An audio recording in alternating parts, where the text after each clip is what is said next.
Welcome back जी। एक मतलब फिर मैं आप सबको खुशामदीद करता हूँ इस प्लेटफॉर्म पर। Ashes fourth test Boxing Day test जो है उसको डिस्कस करने के लिए या उसको डाइसेक्ट करने के लिए हम आज आपके सामने पेश हुए हैं। डे 2 है और रिजल्ट आ चुका है। इंग्लैंड ने 18 साल बाद यहाँ पर विक्ट्री हासिल की है। 18 टेस्ट मैचेस बाद यहाँ पर ऑस्ट्रेलिया में विक्ट्री हासिल की है। अगर आप डेज के हवाले से बात करें तो 5648 डेज के बाद ये विक्ट्री उन्होंने हासिल की है। 2011 में लास्ट टाइम ऐसा हुआ था, एंड्रयू स्ट्रॉस की टीम ने टेस्ट मैच जीता था ऑस्ट्रेलियन सॉइल पे। उसके बाद 18 टेस्ट मैचेस से यहाँ पर इंग्लैंड टीम जीत नहीं पाई थी। हमने देखा था कि पिछले 3 सीरीजों में वो यहाँ पर मैच जीतने में भी नाकाम हुए थे। अब हमने देखा है कि यहाँ पर सीरीज वो 3-0 हार चुके थे। 3-0 हार के यहाँ पर बॉक्सिंग टेस्ट MCG आ रहे थे और यहाँ पर उन्होंने 2 दिन के अंदर रिजल्ट हासिल कर लिया और टेस्ट मैच जीत लिया। अब इस टेस्ट मैच की विक्ट्री क्या, एक तो आप जानते हैं कि WTC के पॉइंट्स हैं, उसकी इंपॉर्टेंस है।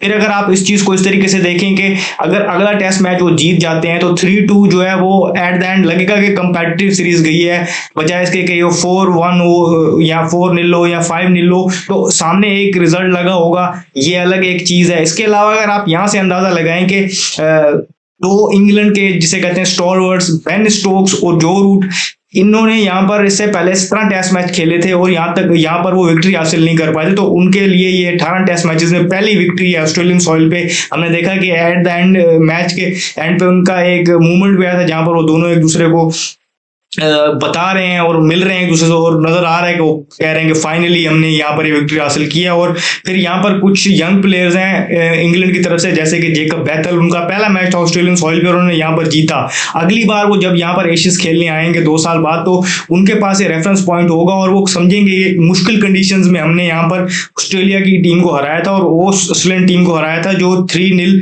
अप होके आ रही थी और हम 3-0 डाउन थे। फिर उससे पहले हमारे साथ जो बॉक्सिंग टेस्ट मैच से पहले कुछ इवेंट्स हुए थे, जिस तरीके से आउटसाइड द ग्राउंड जिस तरीके से उनकी स्क्रूटनी चल रही थी मीडिया के अंदर, वो सारी चीजें हो रही थी। तो उन चीजों को साइड पर रख के बेन स्टोक्स ने अपनी टीम को मुत्तहिद किया, ग्राउंड में लेके आए, लीड किया और यहाँ पर मैच जिताया। सीरीज वो हारे हुए थे लेकिन WTC के पॉइंट्स थे और बाकी मैंने आपको बताया कि कितनी अहमियत के हामिल थे ये, और वो ये 2 दिन के अंदर ये मैच जीत गए। तो ये इंग्लैंड की जो है एक हिस्टोरिक विक्ट्री आप कह सकते हैं कि इतने बड़े अरसे बाद आई है। तो ये इंग्लैंड वालों के लिए ये, और जिस तरह हमने देखा कि एट द एंड उनके जो सपोर्टर्स हैं, जो बामी आर्मी है, वो ट्रैवल करके जाते हैं जहां भी खेलने जाते हैं इंग्लैंड, वहां पर उनके लिए टफ टाइम रहा है पिछले कुछ 3 टेस्ट मैचेस में। अगर हम बात करें 2-3 हफ्तों में, अब उनको फाइनली सेलिब्रेट करने का लक्ष्य मिला है, तो ये उनके लिए एक अच्छी चीज है।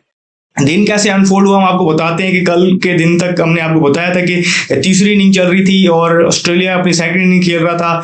4 रन पे उनका कोई खिलाड़ी आउट नहीं था। नाइट वॉचमैन स्कॉट बॉलैंड और ट्रेविस हेड बैटिंग करने आए थे। उस ओवरनाइट स्कोर में सिर्फ 128 रन आज ऐड कर पाए, मतलब उनकी इनिंग 132 रन तक महदूद रही, जिसका मतलब ये था कि उन्होंने इंग्लैंड को जीतने के लिए 176 रन का टारगेट दिया, जो कि फिर बाद में हमने देखा कि इंग्लैंड ने आके 6 विकेट के नुकसान पे वो टारगेट हासिल कर लिया और इस तरीके से मैच जीत लिया और सीरीज 3-1 स्कोर लाइन हमें बता रही है। अब ऑस्ट्रेलिया की अगर हम बात करें तो उनकी बैटिंग डिसअपॉइंट होगी। अगर आप उनके बैटिंग ग्रुप को बात करें, रिगार्डलेस ऑफ द सिचुएशन, जो सरफेस थी या जैसी भी कंडीशंस थी, 132 आप ऑस्ट्रेलियन टीम से एक्सपेक्ट नहीं करते कि वो इतने लो टोटल पे आउट हो जाएंगे। अगर आप इस चीज को देखेंगे, 176 रन चेस करते हुए इंग्लैंड की 6 विकेट्स गिर गई। अब अगर यहाँ पर थोड़ी सी और एप्लीकेशन मिलती बैटिंग में उनकी तरफ से, अगर यहाँ पर 30 से 40 रन ऐड करते तो you never know, result still जो है मुख्तलिफ हो सकता था। क्योंकि कल हमने एक पैरेलल ड्रॉ करने की कोशिश की थी कि जो पहला टेस्ट मैच खेला गया था पर्थ में, वो भी 2 दिन में उसका रिजल्ट आया था। वहां पर भी ऐसा हुआ था कि वहां पर पहले इंग्लैंड खेला था और उसने एक लो टोटल किया था, लेकिन उसने बाद में आके ऑस्ट्रेलिया को भी एक उससे भी लो टोटल पे आउट कर लिया था। तो वहां पर भी डिफरेंस जो मेक किया था वो तीसरी इनिंग नहीं था। यहाँ पर इंग्लैंड ने बहुत बुरी बैटिंग की थी और यहाँ पर ऑस्ट्रेलिया ने वो की, लेकिन वहां पर चौथी इनिंग आई और जो सेकंड डे था तो वहां से हमने देखा कि आहिस्ता आहिस्ता वहां पर जो है बैटिंग कंडीशंस इंप्रूव हो रही थी और जो है वहां पर बैटर्स के लिए आसानी हो रही थी। कोई क्रेडिट हम टेक अवे नहीं कर रहे वहां से जो ट्रेविस हेड ने वो इनिंग खेली थी, लेकिन कहीं ना कहीं कंडीशन सेटल डाउन हो गई थी। यहाँ पर ऐसा नहीं था, यहाँ पर स्टिल आप देखें वही स्पाइस और वो सारी चीज पिच पर मौजूद थी। तो आप देख सकते हैं कि अगर 30 से 40 रन ज्यादा कर जाते ऑस्ट्रेलिया वाले तो कहीं ना कहीं ये उनके लिए यहाँ पर ये मैच जीत सकते थे, वो अपनी बॉलिंग को वो चांस देते। लेकिन अपार्ट फ्रॉम ट्रेविस हेड जिन्होंने 46 रन किए और हाईएस्ट स्कोरर है इंडिविजुअली इस मैच में, कोई बैटर 50 नहीं कर पाया। 39 बैटर्स ने यहाँ पर बैटिंग की और कोई बैटर जो है वो 50 नहीं कर पाया, तो ये भी एक अपने आप में एक बड़ी चीज़ है। तो उनके अलावा कोई ऑस्ट्रेलियन बैटर सेटल नजर नहीं आया। स्टीव स्मिथ नॉट आउट गए एंड पे, लेकिन अगेन जो कल हमने बात की थी, अप्रोच यहाँ पर ये है कि जितना टाइम आपने वहां पर स्पेंड करना है, वहां पर आपने उसको कैश करना है और स्कोर करना है और अपने आप को एक क्लैरिटी और एक क्लियर माइंडसेट के साथ खेलना है और वहां पर स्कोर भी बनाने हैं। और ये अप्रोच अगर आप बात करें तो कहीं ना कहीं ये बेसबॉल वाली अप्रोच थी जो पिछले 3 टेस्ट मैचेस से अंडर स्क्रूटनी थी। लोग कह रहे थे कि खत्म हो गया है, डेड हो गया है, इसको डस्टबिन में फेंक देना चाहिए, लेकिन तब भी मैंने ये कहा था कि ओकेजन आएंगे ऐसी और ऐसी सिचुएशंस आएंगी कि जहां पर ये चीज उनको फायदा देगी और ये अप्रोच उनको हेल्प करेगी। तो यहाँ पर ऐसा ही हुआ कि जब वो आज 176 रन चेस करने हैं तो ये उनको चीज हेल्प की। ऑस्ट्रेलियन इनिंग्स की हम बात कर रहे थे, फिर आते हैं इंग्लैंड की इनिंग पर भी। तो ऑस्ट्रेलियन इनिंग्स में सिर्फ ट्रेविस हेड ही नजर आए जो तो जिन्होंने थोड़ा अपने आप को अप्लाई किया। जैसे ही उनकी विकेट गिरी तो हमने देखा कि क्लस्टर्स में विकेट्स गिरी। अनलाइकली ऑस्ट्रेलिया ऐसा नहीं करता, पहले टेस्ट मैच के बाद हमने देखा कि वो ऐसा नहीं हुआ उनके साथ, देखिए वो क्लस्टर्स में विकेट्स गंवाए, लेकिन यहाँ पर उन्होंने क्लस्टर्स में विकेट्स गंवाई। फाइनली इस टूर पर हमने देखा कि इंग्लैंड की तरफ से ब्राइटन कास्ट ने अपनी लाइन और लेंथ हिट करना शुरू की और उन्होंने फुलर बॉल करना शुरू की और लेंथ पे अपनी अच्छी बॉलिंग करना शुरू की, तो उनको रिवार्ड भी मिला। उन्होंने 4 विकेटें ली, 2 विकेटें वहां पर ली जॉश टंग ने, 2 विकेटें स्टोक्स ने और गस एटकिंसन ने 1 विकेट ली।